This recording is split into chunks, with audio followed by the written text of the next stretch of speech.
آپ صلی اللہ علیہ وسلم نے وحی کے رک جانے کے زمانے کے حالات بیان فرماتے ہوئے کہا کہ ایک روز میں چلا جا رہا تھا کہ اچانک میں نے آسمان کی طرف ایک آواز سنی اور میں نے اپنا سر آسمان کی طرف اٹھایا۔ کیا دیکھتا ہوں کہ وہی فرشتہ جو میرے پاس غار حرا میں آیا تھا وہ آسمان اور زمین کے بیچ میں ایک کرسی پر بیٹھا ہوا ہے۔ میں اس سے ڈر گیا اور گھر آنے پر میں نے پھر کمبل اوڑھنے کی خواہش ظاہر کی۔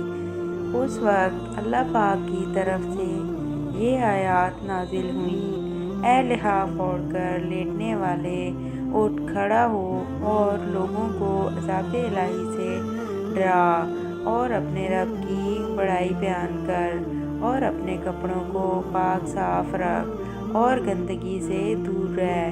اس کے بعد وحی تیزی کے ساتھ پے در پے آنے لگی۔